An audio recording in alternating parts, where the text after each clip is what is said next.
In 1967, television audiences fell in love with a daring group of World War II commandos who proved that even convicts could become heroes. Garrison's guerrillas brought together Lieutenant Craig Garrison and his team of reformed criminals on dangerous missions behind enemy lines. Yet, tragically, time has claimed several members of this beloved cast, each passing marking the end of an era when television dared to show that redemption comes through courage, and that even the most unlikely heroes can capture our hearts forever. Ron Harper, Lieutenant Craig Garrison. Ron Harper brought strength and leadership to Garrison's guerrillas as Lieutenant Craig Garrison, the West Point graduate who transformed convicted criminals into unlikely heroes during World War II. Harper's portrayal of the steady commanding officer gave the show its moral center, showing viewers that true leadership meant believing in people others had given up on. His character's unwavering faith in his team of former convicts became the heart of the series, proving that redemption was always possible under the right guidance. Born in Pennsylvania in 1933, Harper discovered his passion for acting while studying at Princeton University before serving in the United States Navy. After his military service, he moved to New York City, where he worked as Paul Newman's understudy in the Broadway production of Sweet Bird of Youth. This early experience, alongside one of Hollywood's biggest stars, gave Harper valuable training that would serve him throughout his career. He eventually made his way to Los Angeles, where television producers quickly recognized his leading man qualities and natural authority. Harper's television career began in 1960 with a role on Tales of Wells Fargo, and he quickly became a familiar face on shows like Wagon Train and 87th Precinct. However, it was his starring role in Garrison's Guerrillas that first brought him widespread recognition, even though the show lasted only one season from 1967 to 1968. After Garrison's Guerrillas ended, Harper found his greatest success in science fiction television, playing astronaut Alan Verdon in the Planet of the Apes television series, and later appearing as Uncle Jack in the beloved children's show Land of the Lost. These roles made him a recognizable figure to multiple generations of viewers. Throughout his career, Harper appeared in numerous television movies and guest starred on popular series including Generations, where he played a doctor for several years. His distinctive golden hair, piercing blue eyes, and commanding presence made him a natural choice for authority figures and heroic characters. Despite appearing in several series that were canceled after short runs, Harper maintained a steady career in television for more than 4 decades. On March 21, 2024, Ron Harper passed away peacefully from natural causes at his home in West Hills, California. He was 91 years old and had been surrounded by his family during his final days. His daughter, Nicole Longueuil, confirmed that her father had lived a full life and died without suffering. Harper's legacy lives on through his memorable television performances, particularly his role as the principled Lieutenant Garrison, who showed audiences that leadership means seeing the best in people and giving them a chance to prove themselves worthy of trust and respect. Cesare Danova, actor. Cesare Danova brought sophisticated charm to Garrison's Guerrillas as the character known simply as Actor, a smooth-talking con man whose specialty was deception and disguise. Danova's portrayal of this handsome, well-spoken criminal turned wartime hero gave the show one of its most compelling characters, someone who could slip into any role or identity needed for the mission. His natural elegance and commanding voice made Actor the perfect faceman for the team, able to convince anyone of anything when the situation demanded it. Born as Cesare Daetinger in Bergamo, Italy, in 1926, Danova originally planned to become a surgeon and attended medical school before discovering his true calling in acting. He was discovered by filmmaker Dino De Laurentiis, who cast him in his first major role in The Captain's Daughter in 1947. This film was successfully released at the Cannes Film Festival, launching Danova's career in European cinema. Standing 6 feet 4 inches tall with striking good looks, he quickly became a leading man in Italian films throughout the late 1940s and early 1950s. In 1955, Danova immigrated to the United States and signed a contract with Metro-Goldwyn-Mayer Studios the following year. His Hollywood breakthrough came with his role as Apollodorus, Cleopatra's personal servant, in the epic 1963 film Cleopatra, starring Elizabeth Taylor and Richard Burton.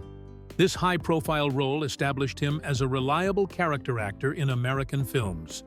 Throughout his career, Danova appeared in more than 350 films and television productions, including memorable performances in Viva Las Vegas with Elvis Presley, the crime drama Mean Streets directed by Martin Scorsese, and the comedy classic National Lampoon's Animal House, where he played the corrupt mayor.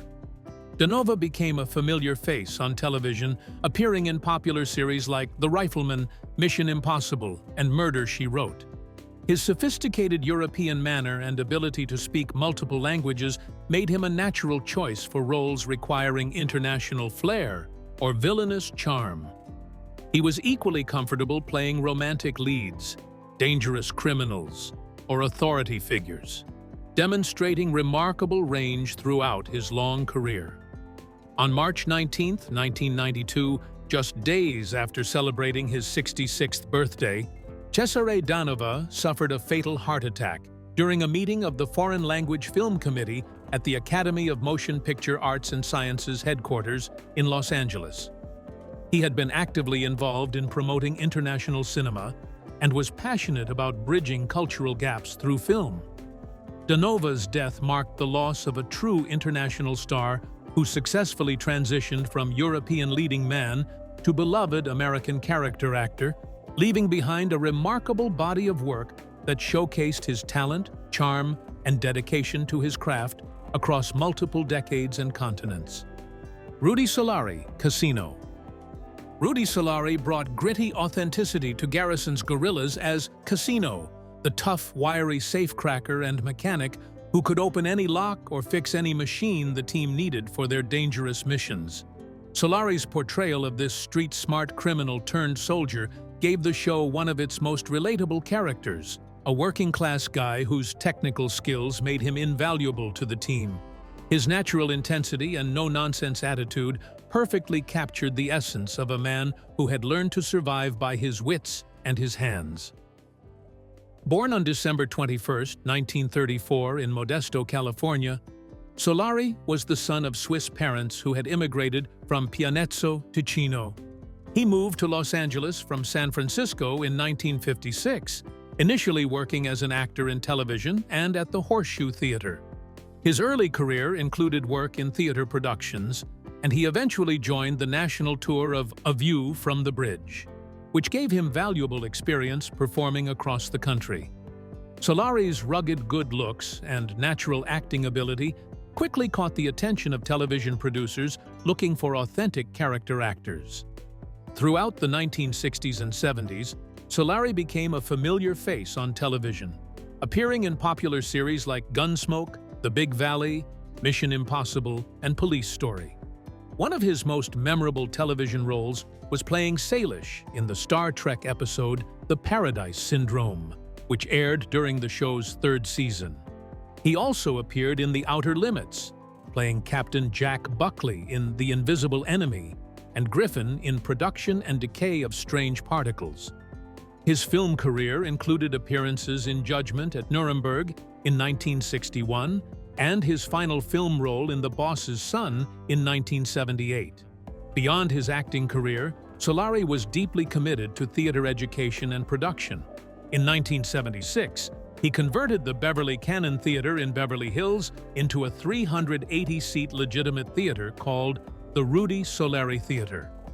He operated this venue for 5 years, presenting productions including Tom Stoppard's The Real Inspector Hound, Peter Schaffer's Black Comedy, and shows starring notable actors like Patty Duke, Richard Chamberlain, and William Shatner. During this same period, Solari headed the master's program in acting at the University of California at Los Angeles where he shared his knowledge and experience with the next generation of performers. Solari also worked as an acting coach and was considered a popular and effective teacher who helped many actors develop their craft. His dedication to theater arts extended beyond his own performances to nurturing and supporting other artists in their creative endeavors. On April 23, 1991, Rudy Solari lost his battle with cancer at the age of 56 in Indio, California. His death was a significant loss to both the entertainment industry and the theater community, where he had made lasting contributions as both a performer and an educator who believed in sharing his passion for the craft with others. Christopher Carey, Gonif. Christopher Carey brought wit and charm to Garrison's guerrillas as Gonif, the slender, likable cat burglar whose Cockney accent and quick fingers made him the team's go-to expert for breaking and entering. Carey's portrayal of this nimble thief turned wartime hero gave the show one of its most endearing characters, a street-smart Englishman whose criminal skills became invaluable assets in the fight against the Nazis. His natural humor and distinctive voice made Gonif a fan favorite, proving that even the most unlikely criminals could become beloved heroes when fighting for the right cause. Born as Christopher Bay Carrisford on June 16, 1930 in Surrey, England, Carey first appeared professionally with the Sadler's Wells Theatre, which later became the Royal Ballet. He initially trained as a dancer, but soon discovered that his true passion lay in acting and directing rather than dance. This early experience in the performing arts gave him a strong foundation in movement and stage presence that would serve him well throughout his acting career. In 1955, he made the life-changing decision to move to Los Angeles to pursue opportunities in American television and film. Carey's first major break in American entertainment came when he was invited to be a guest star on Robert Montgomery Presents for NBC television. This appearance convinced him to make America his permanent home, and he quickly began building a successful career in Hollywood. His distinctive English accent and natural acting ability made him a popular choice for television producers looking for characters with international flair. Throughout his career, Carey appeared in hundreds of television episodes, becoming a familiar face to American audiences across multiple decades. One of Carey's most prestigious stage roles was playing Mordred to Richard Burton's King Arthur in the Broadway production of Camelot. This high-profile theatrical work showcased his dramatic range and established him as a serious actor capable of handling complex characters in major productions.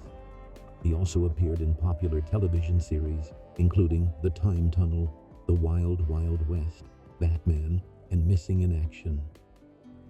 To the beginning, his versatility allowed him to move easily between drama, comedy, and action roles throughout his long career. Beyond acting, Carey was also involved in writing and directing. He wrote plays including What Else Have You Got in the Closet?, which was performed at the Pasadena Playhouse, and he directed the film An Essay on Pornography in 1973. His creative interests extended beyond performing to encompass multiple aspects of entertainment production. On April 1, 2000, Christopher Carey lost his battle with cancer at the age of 66 in Hollywood Hills, California. He was survived by his wife, Ellen Orson Carrisford, 2 sons and 2 sisters. His death marked the end of a remarkable career that spanned stage and screen across 2 countries and multiple decades. Carey's legacy lives on through his memorable television performances, particularly his charming portrayal of Gonif, which showed audiences that heroes come in all shapes and sizes, and that sometimes the most unlikely people can rise to greatness when called upon to serve something greater than themselves. Telly Savalas, Wheeler, guest star. Telly Savalas brought menacing intensity to the pilot episode of Garrison's Guerrillas as Wheeler, one of the original convicts recruited for the dangerous mission who ultimately betrays the team. Savalas's portrayal of this treacherous character helped establish the show's central theme that not every criminal could be redeemed, making the loyalty of the remaining team members even more meaningful. His powerful screen presence and distinctive voice gave the pilot episode the star power it needed to capture viewers' attention and set the stage for the series that would follow. Born Aristotelis Savalas on January 21, 1922, in Garden City, Long Island, to Greek immigrant parents, Savalas initially pursued psychology at Columbia University before enlisting in the United States Army during World War II, where he received a Purple Heart for his service. After the war, he worked for ABC Radio and became an executive producer of his own popular talk show called Telly's Coffee House, which earned him a Peabody Award. His transition into acting came relatively late in life when he was already in his 30s, but his natural commanding presence quickly made him a sought-after character actor. Savalas's breakthrough film role came in 1962 with Birdman of Alcatraz, which earned him an Academy Award nomination for Best Supporting Actor. This success led to more prominent roles in major films, including The Greatest Story Ever Told, Battle of the Bulge, and most notably, The Dirty Dozen in 1967, where he played the psychotic archer Maggot. The Dirty Dozen's success directly inspired the creation of Garrison's Guerrillas, making Savalas's guest appearance in the pilot episode particularly fitting since he had helped establish the template for the show's concept.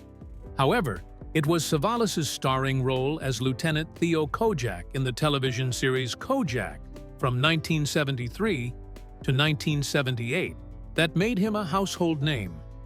His portrayal of the tough, lollipop-sucking New York City detective with the catchphrase, "Who loves ya, baby?"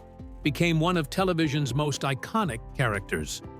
The role earned him an Emmy Award and Golden Globe, cementing his status as one of the most recognizable faces on television. His distinctive bald head, deep, gravelly voice, and commanding screen presence made him instantly memorable to audiences worldwide. Beyond acting, Savalas also had a successful recording career, with his spoken-word version of the song If reaching #1 in both the United Kingdom and Ireland in 1975. He continued working in television, movies, and guest appearances throughout the 1980s and early 1990s, always maintaining his reputation as a consummate professional and beloved figure in the entertainment industry. On January 22, 1994, just one day after his 72nd birthday, Telly Savalas died from complications related to prostate and bladder cancer at the Sheraton Universal Hotel in Universal City, California, where he had lived for 20 years. The hotel bar had even been renamed Telly's in his honor, showing how much he had become part of the community there. Savalas's death marked the end of an era for a man who had become synonymous with tough guy roles and unforgettable characters, leaving behind a legacy that proved how powerful personality and distinctive style could make an actor truly immortal in the hearts of fans. Jack Klugman, Gus Manners, guest star. Jack Klugman brought his trademark intensity to Garrison's Guerrillas as Gus Manners, a master bank robber recruited to help the team with a dangerous mission in Munich. Klugman's portrayal of this hardened criminal created immediate tension within the group, particularly with Casino, whose friend had been killed by Manners in prison. His performance demonstrated the complex moral questions the show explored about whether some criminals could truly be trusted, even when fighting for their country. And his commanding presence elevated the episode beyond typical wartime adventure into deeper territory about redemption and revenge. Born on April 27, 1922, in Philadelphia, Pennsylvania, Klugman was the youngest of 6 children born to Russian Jewish immigrants. His father was a house painter, and his mother worked as a milliner, and the family struggled financially during Klugman's childhood.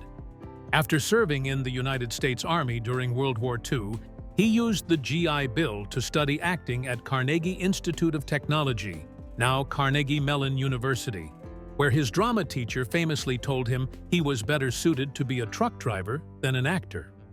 Undeterred by this harsh assessment, Klugman moved to New York City after the war and shared an apartment with fellow veteran Charles Bronson while pursuing acting roles. Klugman's breakthrough came with his role as juror number 5 in the classic film 12 Angry Men in 1957, where he held his own alongside an ensemble cast of respected actors. This performance established him as a serious character actor capable of bringing depth and authenticity to working-class roles. Throughout the 1960s, he became a familiar face on television, appearing in multiple episodes of The Twilight Zone and winning his first Emmy Award in 1964 for his guest starring role on The Defenders. However, it was Klugman's starring role as Oscar Madison in The Odd Couple from 1970 to 1975 that made him a household name. His portrayal of the slovenly sports writer opposite Tony Randall's neat freak Felix Unger created one of television's most beloved comedy teams. The show earned Klugman 2 more Emmy Awards and proved that his natural everyman quality could work in both drama and comedy. After The Odd Couple ended, he found even greater success starring as medical examiner Dr. Quincy in Quincy M.E. from 1976 to 1983, a role that earned him 4 additional Emmy nominations. In the late 1980s, Klugman faced a serious health crisis when he was diagnosed with throat cancer. Surgery to remove a vocal cord left him with a permanently raspy voice, but he refused to let this setback end his career. He retrained himself to speak and continued acting on both stage and television, proving his determination to continue working despite physical limitations. On December 24, 2012, Christmas Eve, Jack Klugman passed away from prostate cancer at his home in Woodland Hills, Los Angeles. He was 90 years old and had been surrounded by his family, including his wife Peggy Crosby and his 2 sons from his first marriage. Klugman's legacy as the ultimate everyman actor endures through his memorable performances that proved ordinary people could be extraordinary heroes, whether fighting injustice as Quincy or simply trying to live with an impossible roommate as Oscar Madison. Will Geer, Lasky, guest star. Will Geer brought rugged authenticity to Garrison's guerrillas as Lasky, a tough underground contact who helps the team navigate the dangerous world of organized crime during their mission. Geer's portrayal of this weathered character drew from his real-life experiences as a political activist and his deep understanding of working-class struggles, giving the role a sense of lived-in truth that elevated the episode. His natural ability to embody characters who had seen life's harsh realities made Lasky feel like a genuine ally in the team's fight against both criminal elements and Nazi forces. Born William Auge Geer on March 9, 1902 in Frankfort, Indiana, Geer was deeply influenced by his grandfather, who taught him the botanical names of plants and instilled in him a lifelong love of nature.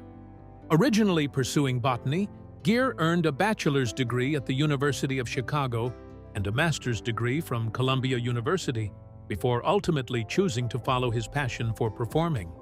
He started his acting career with touring tent shows and riverboat productions, gradually working his way up to Broadway and eventually Hollywood films. Geer's early career was marked by his commitment to both acting and political activism, which would later cause him significant professional difficulties.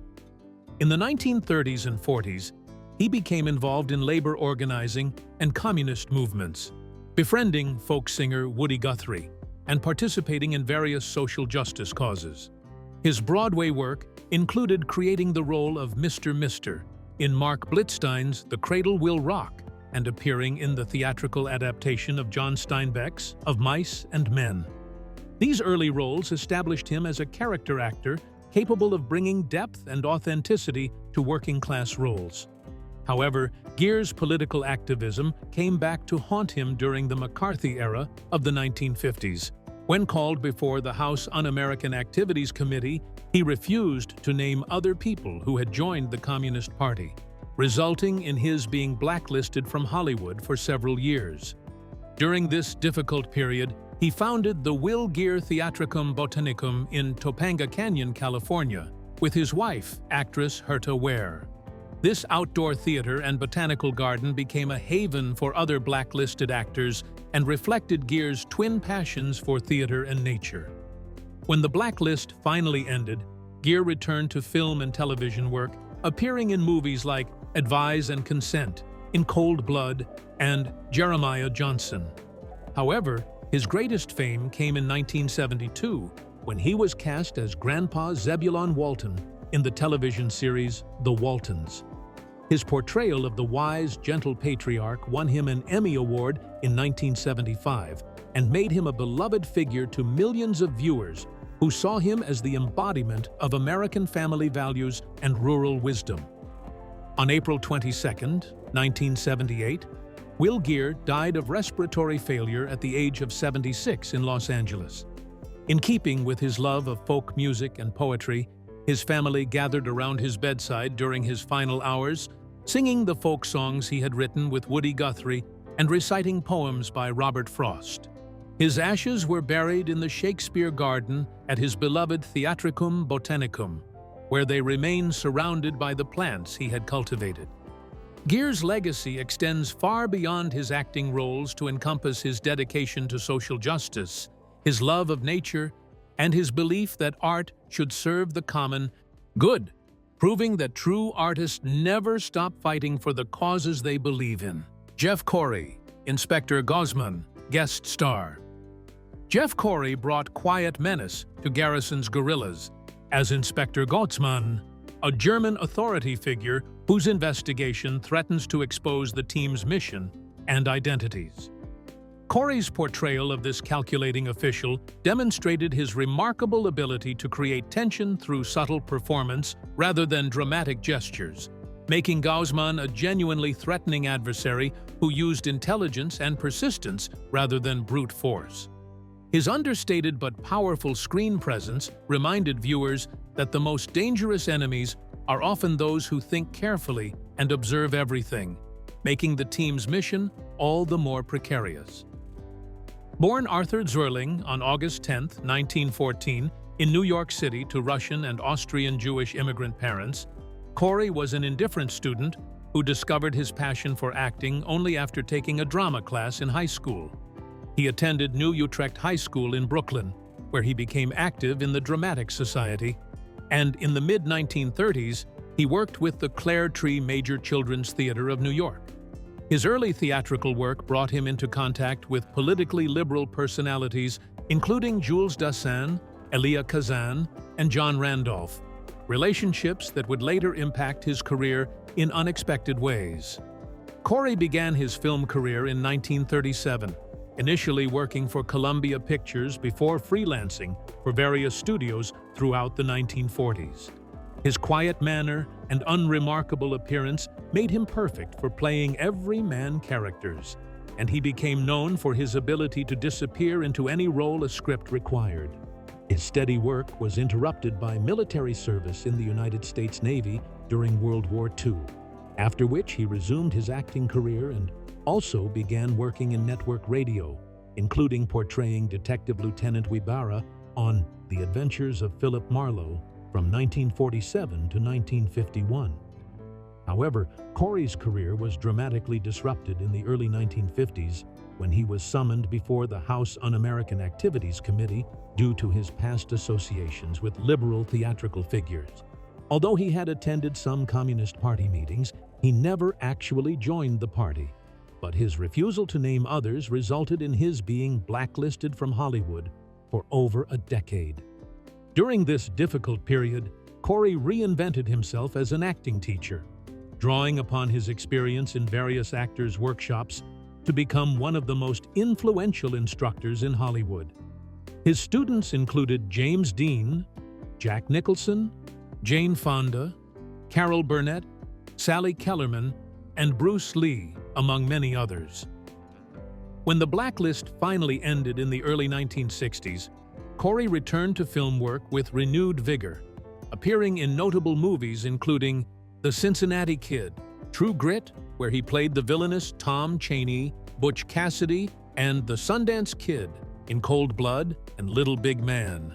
His later career also included television work and occasional directing assignments, proving his versatility and dedication to the craft that had sustained him through both triumph and adversity.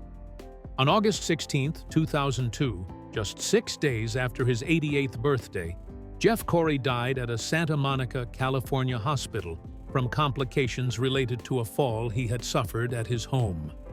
He was survived by his wife of 64 years, Hope, and their 3 daughters. Corey's remarkable legacy encompasses not only his memorable performances in over 100 films, but also his profound influence on generations of actors who learned their craft under his guidance, proving that sometimes the greatest impact comes from sharing knowledge and nurturing talent in others.